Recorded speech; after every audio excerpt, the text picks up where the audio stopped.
Hey guys, welcome back. Alright, today we're going to talk about solving one-step equations using addition and subtraction, and I'm going to be honest with you, this is the most important unit that you are going to be doing, equations. That's where we're at, alright? I'm going to ask you guys to do some specific steps in this video. You need to make sure that you do them or you will not receive credit. I'm going to be honest with you on that. You will get a 0. Okay, your objective for this video is, as a student, you should be able to solve one-step equations using addition and subtraction. Okay, you need to get graphic organizer number 4. We're going to be working on side 1. It looks exactly like this picture. All right, now before we begin, if you didn't already get it, go ahead and pause the video and get it. Now, but before we begin, if you want to increase your NWEA score, this is the unit that will do that. If you want to get a perfect score on your I-STEP, especially during the first test, which is in about 5 weeks, you will get this unit. We'll tell you how to do that. This is the most important unit that we do. So let's get started. Okay? So, here's some important vocabulary for you. Number 1, okay, an equation is a math sentence. All right? So at the top of your graphic organizer, what do you need? Well, an equation is a math sentence that does contain. So it says does contain. So it's a math sentence that contains an equal sign. Okay, so you need an equal sign. Plain and simple. All right, next one. The goal of solving an equation is find the value of the variable. So what we're trying to do is figure out what that unknown number actually is. All right, and we do this by isolating the variable on one side of the equation using what we call inverse operations. Inverse operations simply means to undo or to do the opposite. So inverse means to do the opposite. So the inverse of addition means the opposite of addition, which means subtract. Okay? The inverse of subtraction would be to add. The opposite of multiplying is to divide, and the opposite of division is to multiply. So you're going to need those things, okay? All 4 of those right now. Make sure you've got them in your notes. Very important. Inverse operations do the opposite, okay? So here's what we're going to do. We're going to go ahead and get started on these. And what you're going to do is we have 3 examples. These are all one-step equations. Every teacher in the middle school and your freshman year of high school are going to ask you to do this very important step. The very first thing you need to do is to draw a line through the equal sign. So you're going to go ahead and do that first. The second thing you're going to do is you're going to identify the variable in the equation. Now that the bell is rang, we're going to go ahead and identify the variable. We have x plus 7 equals 18. So what is the variable? Well, the variable is the letter x. So I'm going to put a little arrow there next to it because I am going to isolate that. And isolate it means I want only that on one side of the equation.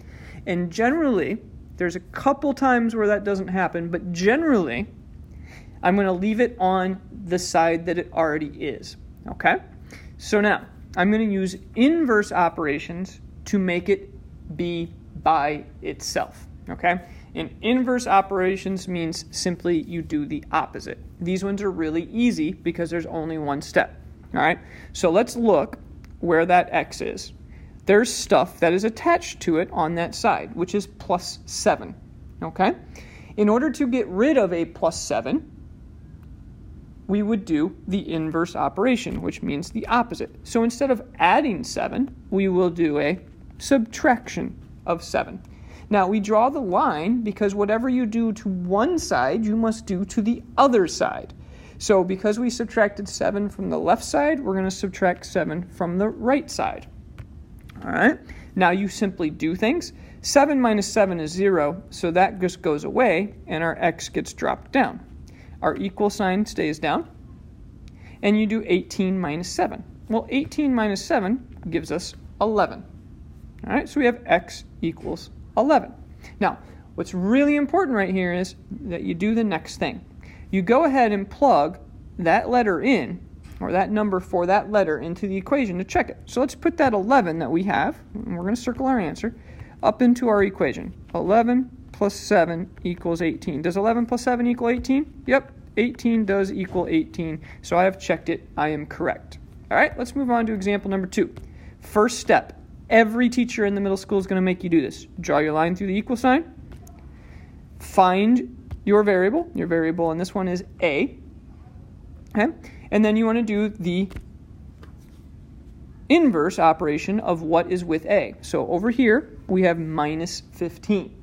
The inverse of minus 15 is add 15. So we're going to do that to both sides of the line. Okay, and our line goes directly through the equal sign, remember, all the time. Minus 15 plus 15, that becomes 0. Bring our a down. 22 plus 15 is 37. Okay, and that should be your answer. Let's double check it. 37 minus 15. 37 minus 15, does that equal 22? It is 22. We are good. Okay, so we checked our answer. Number 3, draw your straight line through the equal sign. Okay, find your variable. Well, your variable is actually on the other side this time. So, being that it's on the right side and it's a y, it doesn't change things. We still just want to leave it on the right side. Bell. Sorry. All right, so now that it's on the right side, we need to look at what is attached to it on the right, and we have a minus 17. We're going to do the inverse, or the opposite, of minus 17, which means we're going to add 17 to both sides. If we add 17 to both sides, okay, we're going to get, on the right side, we're just going to get y, because negative 17 plus 17, a bill of $17 and an allowance of $17 means you got nothing, so we're going to get rid of it. 83 plus 17 gives us 100. Okay, we're going to go ahead and double check our answer because we should always do that. So 100 minus 17, and 100 minus 17 is 83. We're good. We checked it. We're all good. Your answer, make sure you put a box around it or a circle around it. Y equals 100. All right, that's your answer. So those are examples number 1 through 3. Let's move on. I'm going to go a little bit faster this time. Examples 4 through 6, these ones are a little bit more tricky, but hey, you're still doing the exact same thing. All right, find your equal sign, draw your line. Identify where your variable is. It's over here, it's x. You need to isolate it. Okay, so instead, you got to look at everything that's attached with it on that side, which is plus 2/8. We need to do the opposite operation, or the inverse operation. So we're going to subtract 2/8 from both sides, and 2/8 minus 2/8 gives us nothing on that side. Make sure you do it on this side, 2/8. All right, so we have 4.5 minus 2/8. Now, unfortunately, we have to remember all of those things that we did at the beginning of the year. First off, in order to subtract fractions, you need to have a common denominator, which means 4 and 4/8, because 8 is our common denominator, minus 2/8, okay? And that would give us 4 and 2/8. Unfortunately, we need to simplify that, which gives us x equals 4 and 1/4. Okay, and that's our answer. Now, you might want to go ahead and double check it, make sure it works. 4 and 1/4 plus 1/4 is 2/4. Yep, that works. I checked it. You can do that by putting it through. Next one, draw your line.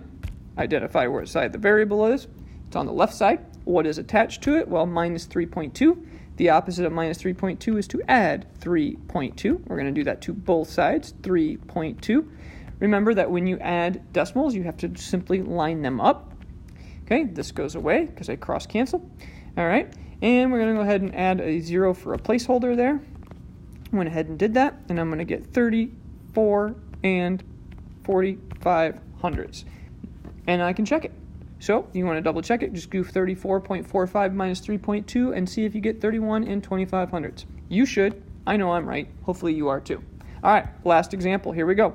After this, you're going to be expected to do some of your own. Draw your line. If you don't show me your line on your exit ticket, you don't get points. All right, find your variable. Oh, it's on the left side again. What is attached to it? Well, attached to it is minus 385. You have to do the opposite of that. So instead of subtracting, you're adding 385 plus 385 to both sides. This is going to cancel out. You're just going to have z. Okay, 5 plus 2 is 7. 8 plus 3 is 11. 7 plus 3 is 10 plus 1 is 11. You should have 1,117 as your answer. Z equals 1,117. You can double check it, make sure it's correct by simply putting in 1,117 for Z. All right, that's it. Way to go. So Here you go. You have 6 of them to try on your own. This is independent practice. Pause the video and do them now. Pause it now. Restart it when you're ready. And I'm back. I'm going to go ahead and show you. Draw your line. +3 to both sides. You should have gotten C equals 9. That was your first answer. Double check it. 9 minus 3 does equal 6. Draw a line. Find my variable. Subtract 8 from both sides. X equals 10. Congratulations. That's your answer. 10 plus 8 is 18. Next one. Draw my line. Add 5. Add 5. Y equals 9. Congratulations. 9 minus 5 is 4. Next one. Getting a little bit more challenging. Draw my line. Ooh, we have X or Z over here. Now, this one's a little bit trickier. This one might have messed you up a little bit. Yes, it says +6, but this 6 is a positive number. So let's just worry about that. This 6 is a positive number, so the opposite of a positive 6 is a -6 or -6 to both sides. You should have gotten Z equals 4. All right, moving on. Draw my line, variable on the left. Add 5 to both sides. You should have gotten P equals 20. All right, circle your answer. Next one, and the last one. M is over here. We are going to have a +4. So the opposite of +4 is subtract 4 from both sides. We're going to get M equals 8. And 4 plus 8 does equal 12. Ladies and gentlemen, those are your 6 independent practices. All right? Should have been doing those on your graphic organizer. All right, exit ticket time. This is the end of your video. There are 3 of them. They're a little bit harder than the ones you just did, just slightly. Be aware, you must show these to me to get them checked off, and I will not accept them if you have not drawn your line and shown all of your work. If you just give me the answer for the first one, you will not get credit. Got it? Good luck.